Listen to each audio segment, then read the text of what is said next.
بچوں، یہ آپ کا دوسرا چیپٹر ہے کاہلی۔ کاہلی کا مطلب ہوتا ہے سستی، اور اس کے مصنف ہیں سر سید احمد خان۔ یہ جو آپ کا ٹاپک کاہلی ہے، تو یہ سر سید احمد خان صاحب کے ایک رسالہ تہذیب الاخلاق سے لیا گیا ہے۔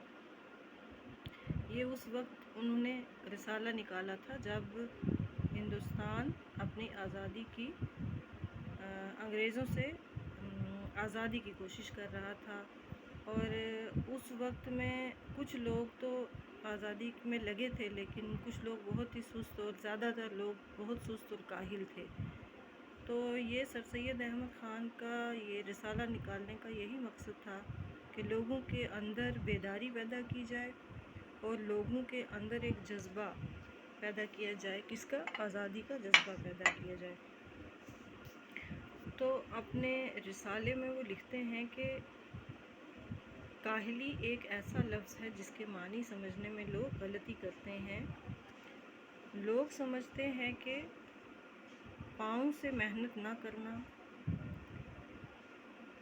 کام کاج و محنت اور مزدوری میں چستی نہ کرنا، اٹھنے بیٹھنے چلنے میں سستی کرنا کاہلی ہے، مگر یہ خیال نہیں کرتے کہ دلی قوہ کو بیکار چھوڑ دینا سب سے بڑی کاہلی ہے۔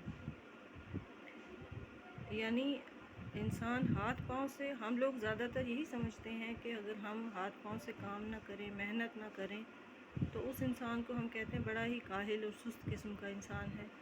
لیکن کاہلی سستی دو طرح کی ہوتی ہے۔ ایک ہوتا ہے جو انسان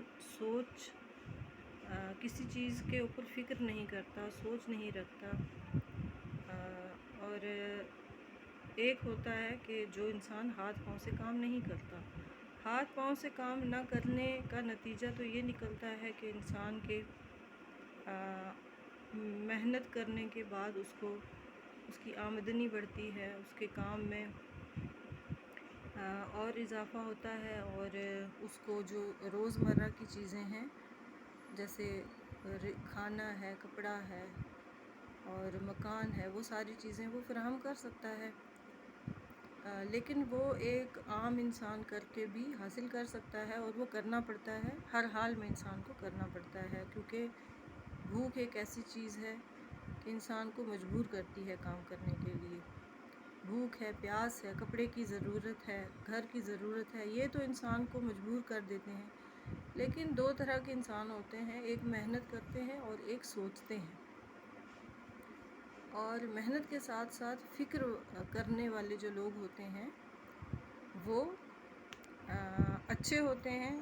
خالی محنت کرنا اور سوچ نہ رکھنا، اور خالی سوچ رکھنا اور محنت نہ کرنا، یہ دونوں چیزیں غلط ہیں۔ دونوں چیزیں ایک انسان کے اندر ہونی چاہیے۔ تو یہی اس وقت ان کے کہنے کا یہ مطلب ہے۔ ہاتھ پاؤں کی محنت اوقات بسر کرنے اور روٹی کما کر کھانے کے لیے نہایت ضروری ہے، اور روٹی پیدا کرنا اور پیٹ بھرنا ایک ایسی چیز ہے کہ بامجبوری، یعنی مجبوری کے ساتھ اس کے لیے محنت کی جاتی ہے، اور ہاتھ پاؤں کی کاہلی چھوڑی جاتی ہے۔ اس لیے ہم دیکھتے ہیں کہ محنت مزدوری کرنے والے لوگ اور وہ جو کہ اپنی روزانہ محنت سے اپنی بسر اوقات کا سامان مہیا کرتے ہیں۔ بسر اوقات یعنی صبح سے شام تک کی ضرورتیں جو ہوتی ہیں، ان کا جو سامان، ان کے لیے جو چیزیں چاہیے ہوتی ہیں زندگی گزارنے کے لیے، وہ لے کے آتے ہیں۔ بہت کم کاہل ہوتے ہیں۔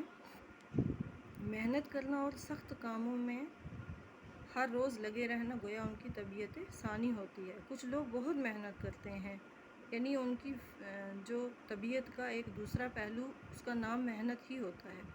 مگر جن لوگوں کو ان باتوں کی حاجت نہیں ہے، وہ اپنی دلی قوہ کو بیکار چھوڑ کر بڑے کاہل اور بالکل حیوان صفت ہو جاتے ہیں۔ اور جو یہ اپنی محنت بھی نہیں کرتے ہیں، جو جسمانی محنت میں بھی یقین نہیں رکھتے، وہ اس طریقے کے لوگ ہوتے ہیں جو کہ حیوان صفت، یعنی جن کی عادتیں جانوروں جیسی ہو جاتی ہیں، اور وہ اپنی دلی قوہ یعنی دل کی قوت، یعنی سوچنا، سمجھنا، فکر کرنا، یہ ساری چیزیں کیا ہوتی ہیں؟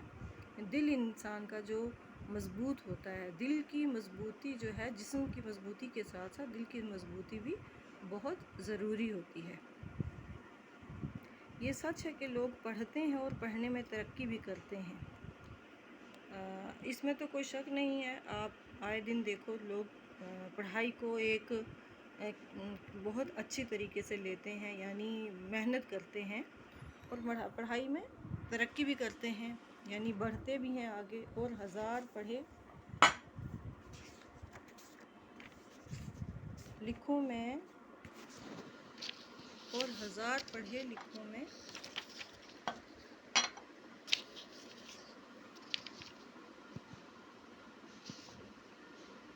سے شاید ایک کو ایسا موقع ملتا ہوگا کہ اپنی تعلیم کو اور اپنی عقل کو ضرورتاً کام میں لاوے۔ یعنی بہت سارے لوگ تو پڑھتے ہیں، آپ نے آئے دن دیکھا ہے ہر کلاس میں کتنی اسٹرینتھ ہوتی ہے، اس حساب سے اگر آپ حساب لگاؤ تو پورے دنیا میں بہت سارے لوگ پڑھتے ہیں، بے شمار لوگ اسکولوں میں ایڈمیشن لیتے ہیں، پڑھتے ہیں، لیکن کچھ لوگ سیریس ہو کے پڑھتے ہیں جو کہ اپنے علم کو پھر اپنے روزگار کا ذریعہ بھی بناتے ہیں۔ یعنی ضرورتاً کام لانے کا مطلب ہے کہ اپنی ضرورت کے مطابق اپنے علم کا استعمال بھی کرتے ہیں، لیکن اگر انسان ان عارضی ضرورتوں کا منتظر رہے اور اپنی دلی قوا کو بیکار ڈال دے تو نہایت سخت کاہل اور وحشی ہو جاتا ہے۔ تو کہنے کا یہ مطلب ہے، لیکن اگر وہ اس کے برعکس، اس کے الٹ کام کرے، یعنی کاہل ہو جائے، محنت نہ کرے، اپنے دل کی طاقت کا، اندر کی طاقت کا استعمال نہ کرے، تو وہ انسان ایسا ہو جاتا ہے جیسا کہ ایک وحشی، یعنی ایک جانور ہوتا ہے، درندہ ہوتا ہے۔ انسان بھی مثل اور حیوانوں کے ایک ایسا حیوان ہے، اور جب کہ اس کے دلی قوا کی تحریک سست ہو جاتی ہے اور کام میں نہیں لائی جاتی تو وہ اپنی حیوانی خصلت میں پڑ جاتا ہے۔ تو جو انسان اپنے دل دماغ کا استعمال نہ کر کے اپنی جسمانی قوت کا اور اپنے دل کی قوت کا، اپنی فکر کا، سوچ کا استعمال نہ کرے گا تو وہ ظاہر سی بات ہے ایک جانور کے جیسا ہو جاتا ہے۔ جیسے کہ جانور جو ہیں وہ کوئی محنت نہیں کرتے ہیں، بس سوتے ہیں، اور جو اللہ پاک نے ان کے نصیب میں جو جیسے لکھا ہے تھوڑی بہت وہ اپنے لیے سامان مہیا جو بنایا ہے اس کا استعمال کر کے تو بس سو جاتے ہیں۔